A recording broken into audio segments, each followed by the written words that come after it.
Just checking in to see how you're doing during this crazy week. Oh, my God, can you believe what happened? I got to be honest with you. As much as people are always saying, like, oh, my God, what has happened to the world? I can't believe, can you believe, this is crazy. Did you watch that today? Isn't that crazy? Can you believe how crazy that was? I'm afraid to look out my window, right? This is like when they just watched the Weather Channel and they said that something's been upgraded to a tropical storm. Forget about the shit show that happened yesterday. And I have to be honest with you, as much as I downplay shit, I can't even pretend here.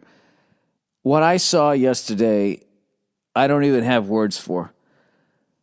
Those uniforms that the Miami Heat wore against the Boston Celtics, I have to tell you, I thought that the tube went out on my TV. Like, I'm old enough to remember when the tube went out, like that's what the fucking picture looked like.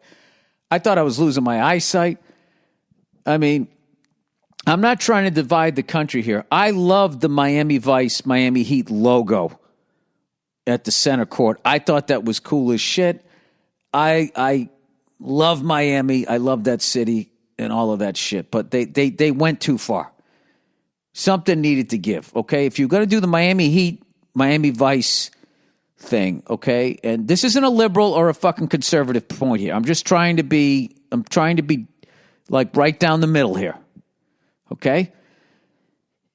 If you're going to do that and you're going to do the baseline floor, you got to go more muted colors for the team. But when the center court logo and all around the fucking the painted area into the out of bounds, and then you have the uniforms match, it was that was a lot to look at.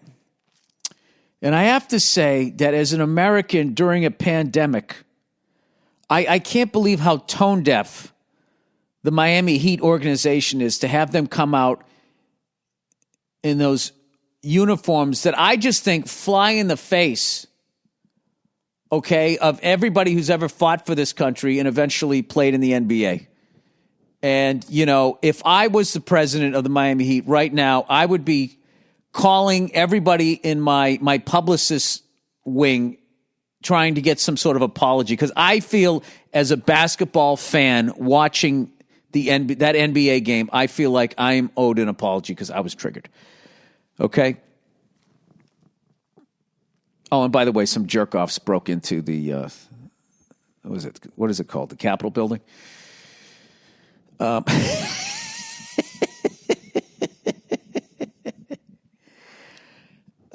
I was waiting for was for CNN or Fox News or the Huffington Post or any one of these fucking jerk-off, phony fucking journalists nowadays people to accept some of their level of responsibility in fanning the flames that led to that. And I just want to say once and for all, if you watch CNN or if you watch Fox News to get your news, you are a fucking jerk off. All right? You're not watching the news. Okay? Even when I was a kid, you really weren't watching the news. You were watching a version of whatever they had censored. Who the fuck knows what's going on? But the level that they are taking it to now, and how much CNN, Fox News, Huffington Post, all of these fucking people have divided the country. Okay? And then all you mouth-breathing morons who go on social media and talk about politics and shit, you are adding fuel to the fire that leads to this bullshit. And if you're on the left and you watched what happened yesterday and you think that that's what somebody on the right is like, that is an example of the average person on the right, you're a fucking moron. The same way if you're on the right and you look at the left and you see these fucking idiots, some of these loudmouth Hollywood idiots out here, and some of the shit that comes out of their mouth, that's what the average liberal thinks, you're also a fucking moron.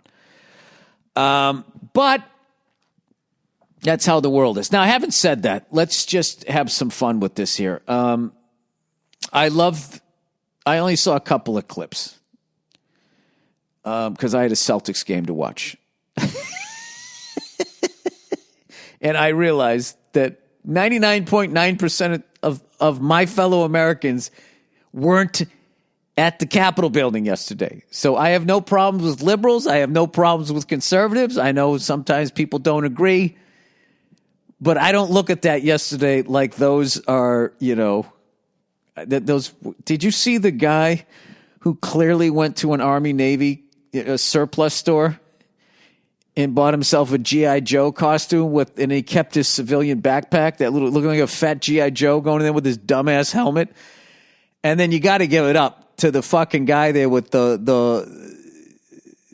Buffalo Sabre fan there, or the Buffalo Bill fan with the big horns. I mean, that guy's immediately a legend. And I feel like he branded himself for the rest of his life. He gets to be like, I'm the guy who sat where Tip O'Neill used to nod off, and Nancy Pelosi, and who I don't know anybody else who's been Speaker of the fucking House.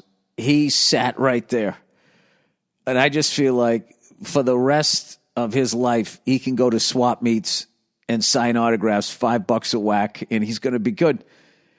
The way the bankers have this thing run, I'm happy for that guy. Good for him. Other than that, I didn't watch a fucking second of it. And,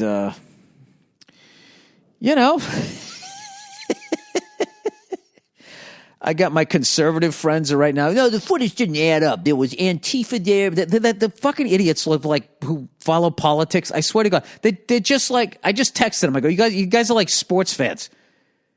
You know what I mean? Where everybody just like you see all the fouls the other team's doing, but you don't see the one that you're doing. It's just fucking. I can't talk to people like that. I really can't. You know what I mean? It's like the same fucking assholes who worship Obama and act like he didn't fucking sit there drone bombing playgrounds and weddings. I mean, the guy is a war criminal. The same way George W. was. They're all fucking war criminals working for bankers and oil companies. That's what the fuck they're doing.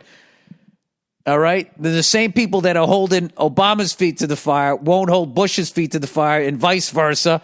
And then that stupid phone conversation comes out, and all Trump people are like, well, there's context. We gotta hear the whole conversation. And then people on the liberal are like, oh my God, how come you don't fucking arrest this guy? And literally, Obama could have been on the phone saying the exact same fucking thing, and you fucking idiots would flip. And I can't deal with it anymore. So what I do is I just lose myself in old movies, and I still watch sports and that type of thing. So